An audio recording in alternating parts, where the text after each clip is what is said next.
Yeah, very happy. We've won our last 7 games in a row, and we've won 5 out of our last 7 away. So pretty happy with our current form. A lot to improve on from the weekend, but it was a really tough evening, and credit to the Ospreys who kept fighting there right till the end, and very happy about the way winning Wales.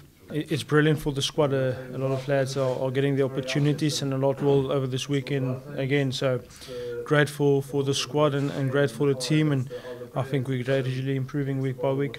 Now, not only did they have a fantastic year last season, they're knocking on the door. You just had to watch their performance last night. They've only lost there once at home in the last 2 seasons. So they've already beaten Leinster and also there in the Pro 14 this season. So it'll be a really tough game going into the Scarlets on a Saturday evening, and it's another challenge and one that we're looking forward to. We said we're going to treat this block as a 3-game block, and we're 2 games into it and 1 to go, so all our focus on the Scarlets, and then like you just said, we'll go away for 10 days and readjust, and then it's that final Six Nations game. We've got a game then against Zebra, and then it's the European quarter-final, so a long way to go to that, so only focus now on the Scarlets. Excellent for us that we had him available. I spoke to Johann late on Wednesday evening, and he said, Coach, I'm a bit sick, I'll speak to you early on Thursday morning, and spoke to the doc and myself on Thursday morning, and said he's really sick in bed, and then spoke to Joe, and Tyke was released, and gave him a call. He was still in bed, and he said it was in Limerick, and we had a captain's training actually in Cork, but all his stuff was down in Carlton House, so he drove down to Carlton House, and Niall, our manager, changed his flight plans. He only got there about 9 o'clock on Thursday evening, so we literally had a walkthrough on Friday morning with him, and that's the sign of a world-class player, coming in, not training with the team once, walking through a few lineouts. There's so many things to do, attacking the fence, go through a whole play sheet, and where he fits in, and to deliver that performance is pretty special.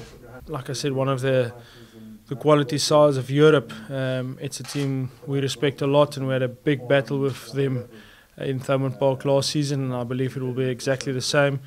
We'll just prepare as though we're playing against their best side, and we'll have to get it firstly technically right against them, because of their play sheet attack and their broken field attack are pretty special, and we've got to identify where we want to go, but also focus on our strong points. And I thought some of those have been going well the last few weeks, and it's another week of rugby. Start on 0 this morning. Everybody's excited about the weekend, and we know it's so tight at the top of our conference that 1 point might do it at the end. So we're just going to do it the same as every other week. How long we've been doing it now for 7 or 8 months. So we'll just start again. Look, I think the difference is we as a group have been together for the pre-season, so it was nice for me to be part of that this season, and we've planned well, and we've planned for all eventualities, and we said every point matters. And I don't know if you guys remember, but after the Gloucester game in round 2, we played Glasgow at home. And we said we needed to treat this again as a massive European game, because that game's result might determine the outcome in May. And it literally came down to Rory's kick. He kicked it, and those 3 points are currently putting us above Glasgow.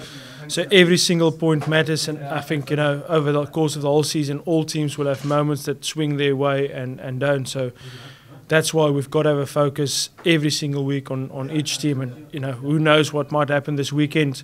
We might get 5, we might get 4, you might only get 1, or you might get 0, but you've got to make sure that you fight for every single point, because that 1 point might determine a home semi-final or a away semi-final in May.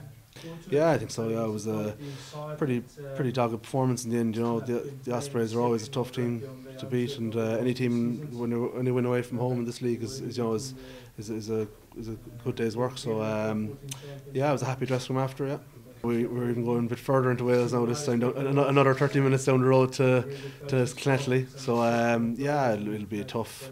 It's a tough ask going back to back away to weekends to Wales. So it's important that we train right and train smart, and make sure we just put ourselves in the best possible position to put a performance in on Saturday. I suppose as a group with the internationals away, we set ourselves targets of winning all 4 matches, and we're 3 out of the 4 at the moment. So we're nearly there, and I suppose it's probably the toughest test for us now at last. Reasonably happy, I suppose. Like every player, you want to be playing. I would want to play in week in week out. Look, it's great. I'm involved in most games this season. So reasonably happy. Look, plenty of room for improvement. I suppose weekends like this now is give good opportunity to that. Yeah. I've adapted now. It took a while.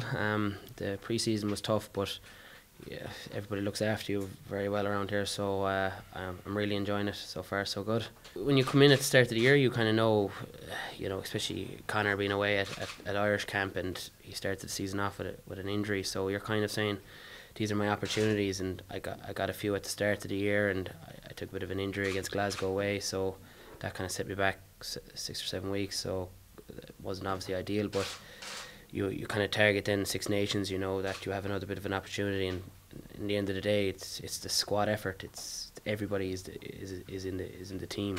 Everybody is a part of it. So even though you mightn't be the guy who's standing on the field in the Pro 14 final, you're definitely going to be feeling like you're definitely a part of it.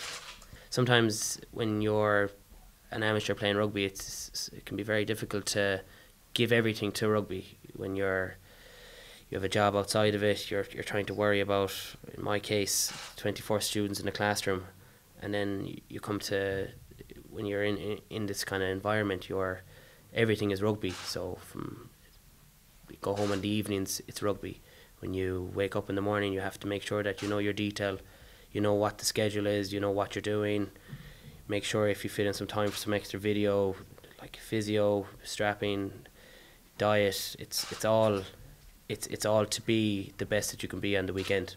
Going into the very first game against the Cheetahs, I said to myself that I would be the exact same that I'm going to be, and it's difficult because it's, as much as you want to be yourself, you're also there's those nerves, and I think I'm starting to come out of them, starting to come out of my shell a little bit more, and trying to get back what I was doing in the club level.